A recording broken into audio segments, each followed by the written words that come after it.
You said I was too busy to join, but the truth is, you never wanted me there.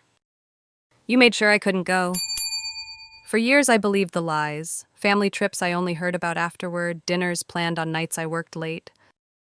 But tonight, the proof sat in my hands. Cruise tickets with every name but mine, paid for with my money. The $3,200 I saved by skipping lunches, working weekends, gone.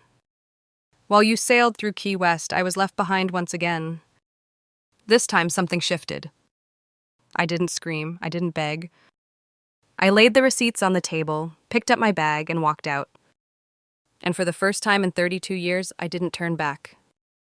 I close the apartment door, and the quiet feels like a scream. My overnight bag drops to the floor with a dull thud, but the heaviness pressing on my chest has nothing to do with clothes or shoes.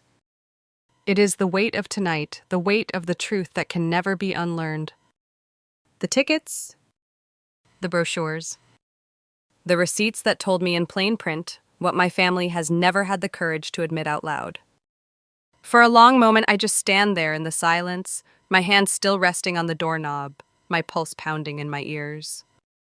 When I finally move, I head straight to the closet. From the very back, I pull out the shoeboxes and albums I have carried with me through every move, every apartment, every so-called fresh start. They spill across the carpet, spreading out like evidence in a courtroom. At first glance, they look innocent. Smiles, celebrations, shiny wrapping paper. But under tonight's light, they tell a different story. Here's Lucas flashing his wide grin while holding his brand new Dell XPS laptop. Mom beams beside him, hand on his shoulder, pride radiating in her eyes. Flip the page, Fiona next to a shiny Honda Accord wrapped with a red ribbon. Everyone gathered around her, clapping, laughing. Then there is me. My picture? I am holding up a Walmart winter coat, the price tag still hanging from the sleeve. My smile is wide, but it feels frozen, stiff, as if I already knew the truth behind the lens. For years I convinced myself there was nothing malicious about it. Maybe they were struggling. Maybe the timing was bad. Maybe this year just was not my year. But page after page, the pattern becomes undeniable. Big milestones for them, leftovers for me. I close the album and press my palms flat against the carpet, grounding myself against the pull of the memories. How many times did they pat my shoulder and call me so independent?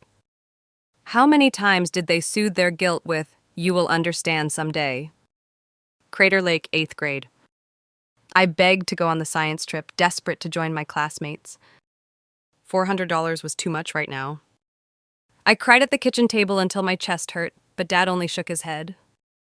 2 weeks later, Lucas went camping with him, decked out in gear that cost nearly twice as much. The excuses tumble in my head like dominoes, falling faster and faster. Every maybe next year. Every we just cannot afford it. Every you will understand when you are older. They were not explanations, they were cages.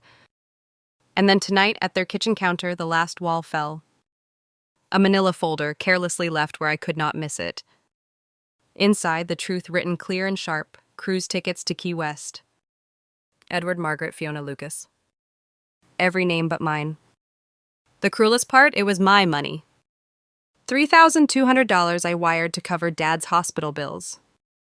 Money I scraped together by skipping lunches, by taking weekend shifts, by working until my eyes blurred and my back ached. Money I thought was saving us. In reality, it was funding their luxury vacation, a trip they never even considered including me in. Betrayal does not always roar, sometimes it whispers. And tonight that whisper was louder than any scream. I push the albums away and glance at my phone, buzzing across the table. Notifications flash one after another. Mom, this is just a misunderstanding. Fiona, you're making her cry. Lucas, Vic, stop being dramatic. I set the phone face down, my reflection caught in the black screen. Not this time. I walked to the mirror, meeting my own eyes. Not the dependable daughter. Not the loyal sister. For the first time, I see the role I have been cast in all along. I was never part of the family circle. I was the safety net, the backup plan. The wallet, my chest rises, steadier now. My lips form the words silently before I let them slip into the room. Tonight, I cut the cord. The carpet scratches against my knees as I reach for another album. Childhood photos spill across the floor, glossy and unforgiving. For years, I told myself these pictures were sweet reminders of growing up. Tonight, they feel like fingerprints left behind at the scene of a crime. I see myself at 7, chin resting on the kitchen table, eyes wide with hope. Can I take piano lessons too? I remember asking that question with all the courage a child can gather. Mom's answer came quick, sharp. We cannot afford lessons for 2 kids. I nodded, believing her, believing that next year would be different. But next year never came. Instead, Lucas got his guitar and private lessons 6 months later. I remember standing in the hallway, watching him strum out uneven chords while Dad clapped like it was Carnegie Hall. My dream was not postponed, it was erased. Flip to another page, me at 13, cheeks blotchy from crying. That spring, my class planned a trip to Crater Lake. $400 for the bus, food, and lodging. I begged. I pleaded. Dad's hand landed heavy on my shoulder. We just cannot manage it right now. I swallowed the disappointment like medicine, bitter but necessary. 3 weeks later, Fiona left for a study program in Paris. Plane tickets, hotels, and souvenirs. My science trip had been too much, but her European adventure was somehow affordable. The pattern was not subtle. It was bold and bright, painted across every milestone of my childhood. They did not even try to hide it, age 16. My friends were getting braces, saving up for prom dresses, learning to drive. Me? I worked evenings at the grocery store to pay for my own clothes. Lucas was handed Dad's old car before he even earned his license. Fiona's insurance was quietly covered by Mom. And me, I was told how proud they were of my independence. I leaned back, my spine pressing against the cold wall. Independence, that word was never a compliment. It was an excuse, a justification. A way to leave me out without admitting what they were doing. I close my eyes and another memory drags itself forward. My 9th birthday, I wanted one thing. A toy loom kit, $35 at the craft store. Mom shook her head. Too expensive this year. I nodded, pretending to understand. A week later, Fiona unwrapped her 3rd porcelain doll, delicate and dressed in lace. The kit stayed in the store. My birthday passed with a cake and a forced smile. But the longing never left. Last year, as an adult with my own paycheck, I bought that loom kit from Etsy. $35, still sealed in its box. Tonight, it does not feel like a toy. It feels like proof.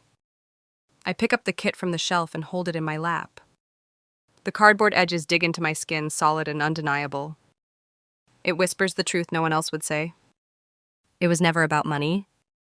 It was about choice. They chose who would shine and who would serve. They chose who deserved investment and who could survive without it. And I, Clara Whitmore, was always the one they decided could be left behind. I set the kit aside and glance once more at the albums scattered across the carpet. Each picture is a receipt, stamped with favoritism, signed with neglect. My childhood was not a series of accidents. It was a design, and tonight that design finally unraveled. The glow of my laptop cuts through the dim apartment. I pull it closer, hands trembling as I type the password. For years, I kept a spreadsheet. Nothing fancy, just a budget I used to track every dollar that left my account. Tonight, I scroll back line by line, hunting for the proof I already know exists. There it is, row after row of transfers to the Wells Fargo joint account. At first, the numbers seemed small enough to ignore. 200 here, 400 there. But as the months stack, the story sharpens into focus. April, $900 labeled insulin medication. June, $1,500 for hospital copay. August, $1,100 for mom's transmission repair. And then September, the biggest one yet. $3,200. The note beside it reads emergency. I whisper the word out loud, emergency, my emergency fund. The money I had saved for a trip to Lake Chelan, the trip I canceled because they said money was tight. I remember the ache in my chest when I hit transfer. I thought I was keeping Dad alive. In reality, I was paying for their cruise cocktails in Key West. My stomach knots as I highlight the totals. 10 years of contributions, $42,560. Money I earned by skipping meals, by taking freelance jobs, by working late while my siblings slept in. I lean back in my chair, staring at the sum. It is not just a number, it is a confession. Every highlighted cell is a receipt. Each one telling the same story. They knew I would say yes. They counted on it. A memory rises uninvited. Last Christmas, Fiona smiled as she unwrapped diamond earrings. Lucas held up a new set of golf clubs. Dad handed me a package no bigger than my hand. Inside, a candle from the clearance rack. We just wanted to keep things simple this year. My laugh had sounded genuine, even to me. But I had already wired them $2,000 the week before, supposedly for overdue medical bills.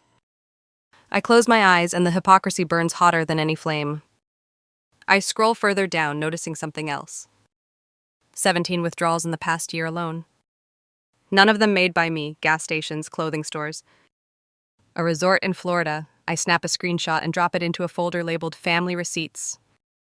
My hands stop shaking. My breath steadies. The evidence is no longer floating in my head. It is concrete, stored, undeniable. I picture the confrontation already forming. Not screaming, not rage, just facts on paper, numbers that cannot lie.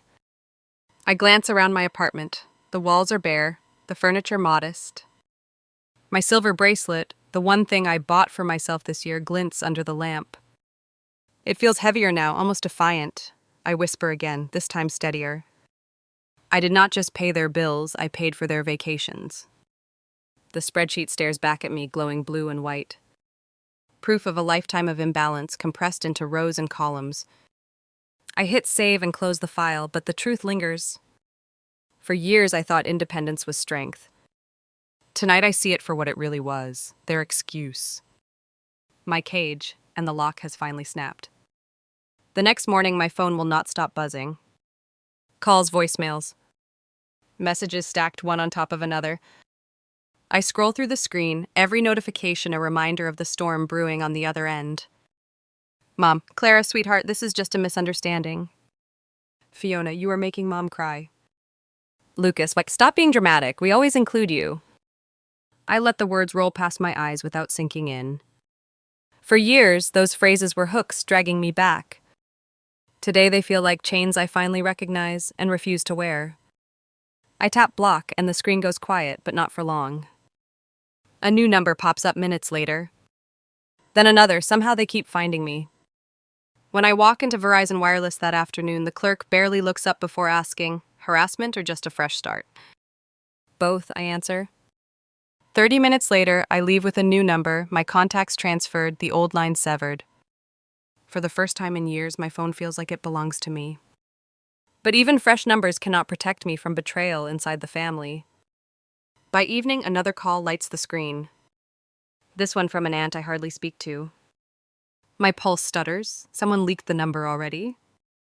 Trust is a fragile thing, and in my family, it never stood a chance. I march straight to my laptop. One click, and the Wells Fargo joint account disappears from my banking dashboard. Closed, gone. The balance transferred to my personal account, a wall they cannot climb anymore. As the confirmation email lands in my inbox, a strange lightness fills my chest. Not happiness exactly, something sharper. Freedom laced with fury. That night there is a knock at my door. When I open it, Veronica Hale stands there, her dark hair pulled into a sharp bun, her arms full of takeout boxes. You look like hell, she says, stepping inside before I can protest. I found out my family has been excluding me for my entire life, I reply, my voice too calm, too casual. Veronica sets the boxes down and turns to face me. About damn time you noticed. Her tone is blunt, but her eyes are kind. I feel something in me crack, not in pain, but in release. They do not want your love, Clara, she continues. They want your silence. They want you to keep giving, keep paying, keep showing up whenever they need you, and never ask for anything back. The words hit harder than any voicemail. Because they are true. I think about the spreadsheet saved on my desktop, about the sealed toy loom kit on my shelf, about the cruise tickets that still burn in my memory. Every receipt points to the same story. For years I thought boundaries were cruel, that saying no would make me selfish. Tonight, hearing Veronica speak, I realize the opposite. Boundaries are the only way left to survive. I sink into the couch as she slides a container toward me. The smell of noodles fills the room, grounding me. I pick up a fork with shaky hands and take the first bite. Tastes like defiance. When my phone buzzes again, I do not even check who it is. I press the side button, the screen goes black, and the silence stretches long and clean. For the first time in 32 years, the silence feels like mine. By Thursday, the pressure arrives in waves. Not just calls from Mom or texts from Fiona. It spreads wider, stretching through the family tree like cracks in old glass. First comes Aunt Lydia, her voice thin on voicemail. Clara, family comes first. You cannot hold a grudge over something so small. Then Uncle Mark. Your parents are worried sick. Just call them back, sweetheart. Each message carries the same script, as if passed around like a memo. Forgive. Forget. Fall back in line. I delete them all. But the silence afterward is not peace. It is preparation. I know more is coming. At work the next day, I am halfway through sketching a design when Grant Ellison places a cup of coffee on my desk. He does not say much, just waits until I look up. Rough week, he finally offers. You could say that. Grant shifts awkwardly, then adds, My parents played favorites too. My brother got everything. I got lectures about resilience. The words land heavy, not because they are surprising, but because they are familiar. The pattern is everywhere, not just mine. It messes with your head, he continues. Makes you think you are the problem. You are not. I swallow hard, blinking back the sting in my eyes. Sometimes validation is not loud. Sometimes it is a quiet truth from someone who has survived it. That afternoon, I sit across from Dr. Sylvia Carver in her office, the blinds half closed against the autumn light. I recount the cruise tickets, the spreadsheet, the nonstop calls. She leans forward, her tone even. What I hear is a pattern that has been with you since childhood. This is not normal family behavior. This is a system of control. The words echo in my chest, sharper than any accusation. I had always wondered if I was overreacting. Tonight, the truth is stamped clean. I was not. I think back to every time I was called independent. Every time they praised me for being strong. Independence was never a compliment, it was permission. Permission to neglect me while they poured resources into Fiona and Lucas. I leave Dr. Carver's office with a decision already forming. On the train ride home, I text Veronica, I am done being convenient. Her reply comes fast. Good, you were never convenient, you were exploited, big difference. That night, the calls come harder. Lucas this time, angry, his voice sharp through the voicemail. You are tearing this family apart, Clara. Do you know what you are doing to Mom? I replay the message once, twice, then stop. What I hear is not concern, it is desperation. A man losing his favorite resource. The phone buzzes again. Another number. Another message.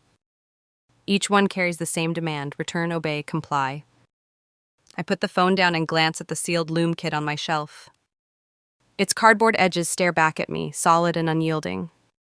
For years, I let their voices define me. Tonight, I hear something else, my own voice, steadier than it has ever been. Boundaries are not cruelty.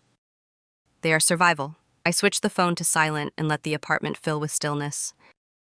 The kind of stillness that once felt lonely, but now feels like armor. The pressure keeps pounding against the walls, but for the first time, the walls are mine.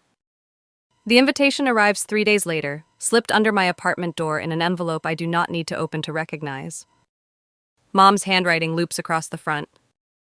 Inside, the words are polite, practiced. We should talk. Let us meet at Bellini's Bistro, Saturday at 7.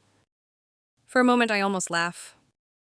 Bellini's, the Italian place where we celebrated my high school graduation, the one time the spotlight landed on me. That booth in the back corner, beneath the stained glass window, is burned into my memory.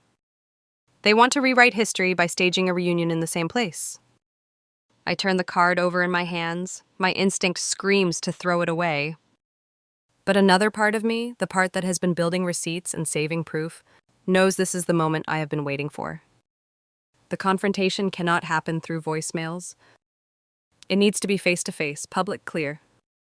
That night, I spread the evidence across my table like a general laying out battle plans. The spreadsheet, color-coded with transfers. $42,560 in black and white. The cruise brochures still creased from being shoved into my bag. Screenshots of texts where Mom claimed poverty the same week they booked Key West cabins. And then the loom kit, still sealed, still waiting. I place it in the center of the pile. Proof of a childhood promise broken, one too many times. Veronica watches from the couch, her arms crossed, her expression equal parts fury and pride. Are you sure you want to do this in public? Yes, I answer, my voice steady. If I do it behind closed doors, they will twist it. At Bellini's, there will be witnesses. No one can claim I imagined it. She nods, though her jaw is tight. Then I am coming with you. I hesitate. They will hate that. Good, she says simply. They need to know you are not alone anymore. The night before the meeting, I barely sleep. My apartment feels smaller with every hour that passes, the weight of what is coming pressing against the walls. I pace, I reread my notes, I fold and refold the manila folder until the edges fray. By morning, a strange calm settles in. I brew coffee, dress carefully, and slip the silver bracelet onto my wrist. A reminder that I can give myself what they never did. At 6:30, Veronica arrives, her dark coat sharp against the drizzle outside. She links her arm through mine as we step into the street. Ready. Ready, I echo, though my pulse thrums like a drumbeat under my skin. The ride to Bellini's feels both endless and too short. I watch the city pass by, neon lights reflecting in the car windows. Each block brings me closer to the moment that has been building for 32 years. When we step inside the restaurant, the smell of garlic and wine hits me first. The hostess leads us to the back corner booth, exactly where I knew they would be, and there they are. Edward, stiff in his pressed shirt, Margaret, mascara already smudged at the corners. Fiona, adjusting her scarf, Lucas, arms folded, a challenge in his eyes. The stage is set. The folder feels heavy in my hands, but for the first time, the weight does not scare me. It steadies me. The booth feels smaller than I remember, the air thick with garlic, wine, and unspoken tension. Edward clears his throat first, his voice rehearsed. We appreciate you agreeing to meet us, Clara. Margaret leans forward, dabbing at the corners of her eyes with a napkin. This family is broken without you. We need to move past this misunderstanding. Fiona chimes in, her tone sweet but clipped. You always twist things bigger than they are. Lucas leans across the table, his arms folded, his jaw set. We all sacrifice, Clara. You are not the only one who gives. Their words circle me like smoke, practiced lines delivered in perfect sequence. For years, I would have folded under them. Tonight, I let the silence stretch until they fidget. Then I place the manila folder on the table. May I speak now? The question stills them. They are not used to me asking permission, not used to me demanding space. I slide the first sheet across the table, a spreadsheet. Transfers highlighted in yellow. This is 10 years of contributions I made to this family, $42,560. Margaret's hand flies to her throat. That cannot be right. I do not raise my voice. $3,200 last September. I labeled it emergency. That was the same week you booked your Key West cruise. Fiona looks down, fiddling with her scarf. Edward tugs at his collar. Only Lucas meets my gaze, his eyes sharp. So what? Families help each other. Then name 3 things you gave me that you did not give to them. The question hangs between us, heavy as stone. Dishes clink in the distance.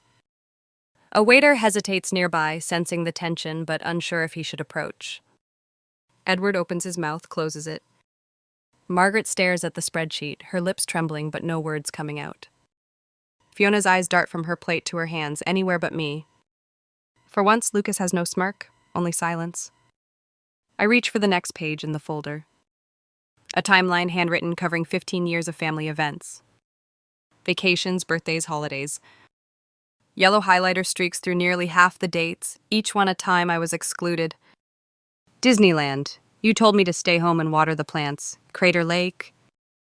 You said money was too tight. Fiona's Paris trip. Lucas's camping gear. Every time, I was told no. And every time, you found the money for someone else. I slide one more item onto the table, a small box, edges frayed. I open it just enough for them to see the sealed toy loom kit inside. When I was 9, I begged for this. You told me it was too expensive. A week later, Fiona got her third porcelain doll. Last year, I bought this for myself, $35. I kept it sealed as a reminder of what you thought I did not deserve. Margaret's mascara streaks down her cheek now, raw and uncontrolled. Edward's face reddens, his voice rising. We gave you everything we could. You never appreciated our sacrifices. I lean forward, my tone calm, almost gentle. Then it should be easy. Name 3 things you gave me that you did not give to them. The silence returns, deeper this time. The truth sits naked on the table, more powerful than any accusation. I gather the papers, slip them back into the folder, and stand. I do not hate you, but I will not keep pretending. If there is to be a future between us, things must change. The words hang in the air as Veronica rises beside me. We step out from the booth, leaving their silence behind. For the first time in my life, I feel taller than all of them. The restaurant hums around us, but at our table the air feels frozen. Margaret stares at her napkin, twisting it into pieces. Edward's jaw works as if he is chewing on words he cannot swallow. Fiona will not lift her eyes from the tablecloth. Lucas leans back, arms crossed, trying to look unfazed, but his foot taps against the floor. I keep my voice steady. I am not here to scream. I am not here to fight. I am here to set terms. Edward snorts, the sound sharp. You cannot dictate conditions to your own family. I lay a single sheet of paper in the center of the table. I am not dictating, I am protecting myself. These are the boundaries I need if there is going to be any relationship between us. Veronica sits beside me, silent but solid. Her presence is a reminder that I am not alone. I tap the paper once, then begin. First, family therapy, at least 6 sessions, not optional. Not excuses. If you want me at the table again, we need someone neutral in the room. Margaret shakes her head, mascara streaking down her cheeks. That is impossible. Your father would never Then he will never see me again, I cut in, my voice still calm. Second, complete financial independence. No more loans, no more transfers, no more shared accounts. I am done being the family ATM. Fiona finally looks up, her face pale. That is extreme. What was extreme, I answer, was using my $3,200 for a vacation while telling me Dad's health was at risk. Silence again. I let it stretch before I continue. Third, a genuine apology, not a half-hearted you misunderstood, not crocodile tears. Real acknowledgement of what you have done, the lies, the favoritism, the manipulation, all of it. Edward leans forward, his face red. We gave you food, we gave you shelter, we gave you everything. Then name 3 things you gave me that you did not give to them, I reply. My tone is soft, but the words cut sharper than shouting ever could. He closes his mouth. The silence answers for him. I take a breath and finish. Fourth, time, space, healing does not happen overnight. If you want me back, you must respect the distance I need. Margaret reaches for my hand across the table, but I do not move mine. Her fingers falter midair, then curl back. You cannot do this, Clara, she whispers. I already have, I say. I gather the paper and slide it back into the folder. Take time to think about it. My number has not changed, but until these terms are met, I am unavailable. Veronica rises with me, her coat draped over her arm. I stand tall, the folder heavy in my hand but light in my chest. As we walk toward the exit, the sounds of the restaurant rush back in, clinking silverware, bursts of laughter, music from the bar. Ordinary life moves on around us, while my family sits frozen in their booth, staring at the boundaries they never thought I would draw. Outside, the drizzle cools my face. Veronica squeezes my shoulder. You okay? I breathe deep, the air sharp and clean. For the first time in a long time, yes. 2 months later, my apartment smells like cinnamon and roasted turkey. A new table sits in the center of the living room, polished wood I saved for and bought myself. I smooth the fall-colored napkins, adjusting them one last time before the doorbell rings. Veronica steps inside first, carrying a casserole. Behind her, her husband Aaron follows with a bottle of wine. Their laughter fills the room instantly. Happy Thanksgiving, Clara. Happy Thanksgiving, I reply, my voice warmer than I expected. Soon the table is crowded. Grant arrives with his partner, arms full of pies. Dr. Sylvia Carver sets down a bouquet of autumn flowers, insisting I call her Sylvia now that we are outside her office. Mrs. Reynolds from down the hall joins us, bringing cranberry sauce in a chipped bowl. Each guest takes a seat, their faces bright with the glow of belonging.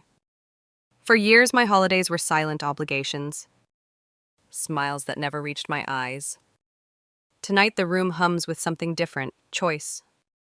I lift my glass. Before we eat, I want to thank you. Each of you has shown me what family can mean. Not duty, not manipulation. Choice. You chose to be here, and that means more than I can say. The glasses clink. The warmth spreads. The conversation flows, stories overlapping without anyone shouting over me. Later, as the dishes pile in the sink, Grant helps me clear the table. He pauses, noticing the small box displayed on the bookshelf. Is that still sealed? I smile. Not anymore. I pull the loom kit down and carefully open it. The cardboard gives way, the plastic crinkles, and inside are bright strands of yarn waiting to be woven. My chest tightens as I run my fingers over them. Last year it was proof of what I never had. Tonight it is proof of what I can reclaim. Veronica leans over, watching. Are you really going to use it? Yes, I answer. Because this time it is mine, not a gift denied, not a memory twisted, mine. We sit together, laughter drifting from the kitchen while I thread the first strands into place. My hands are clumsy, the rows uneven, but I do not care. It is not about perfection. It is about freedom. Sylvia joins us, drying her hands on a towel. You know, she says softly, reclaiming lost things is a powerful form of healing. I glance around the room, at the food, the laughter, the chosen family gathered under my roof. At the loom in my lap? She is right. Independence used to feel like exile. Tonight it feels like home. When the last guest leaves, I stand at the window with my half-finished weaving draped across my hands. Outside, the city lights shimmer against the dark sky. I see my reflection in the glass. Not the safety net, not the backup plan, not the wallet. Just Clara Whitmore, building something new, strand by strand. And for the first time, I feel whole. The first snow of December drifts across Portland when a cream-colored envelope lands in my mailbox. My name is written in Mom's careful hand. Inside is an invitation, Edward and Margaret's 40th wedding anniversary. But something is different this time. Tucked inside is a note. We would love to have you join us, but we understand if you prefer not to. Please let us know what works for you. We miss you. I sit with the letter for a long time. Last year, I would have thrown it away. 6 months ago, I would have refused outright. Tonight, I fold it gently and place it on the counter. Not a yes. Not a no. Just consideration, progress, however small. Because here's what I have learned. Revenge is not always about striking back. Sometimes it is about standing still, refusing to be moved by guilt or manipulation. Sometimes it is about building something new, even when the old structure crumbles. I think about the loom kit, no longer sealed, now half finished on my shelf. I think about the Thanksgiving table, crowded with people who chose me. I think about the bracelet glinting on my wrist, a reminder that I can give myself the care my family never did. The lesson is simple, but it cuts deep. You cannot force people to treat you with love. But you can choose to stop funding your own neglect. You can choose to stop waiting for scraps. You can choose yourself. That choice is not selfish, it is survival, it is healing, it is freedom. I stand at the window, watching the snow fall against the city lights. My reflection meets my gaze, steady, unbroken. For the first time in 32 years, I feel taller than the weight of my past. And I want you, the one listening, to feel that too. Because every receipt tells the truth, and every truth deserves to be heard. If this story touched you, if it reminded you that survival is not shame but strength, then stay with us here on Heartless Revenge. Subscribe, share, let someone you love hear this story. Not because we chase numbers, but because stories like this remind us of one truth. No one has to walk alone, and no one has to keep carrying the weight of silence. When you choose yourself, when you reclaim your freedom, you win. That is the only revenge that lasts.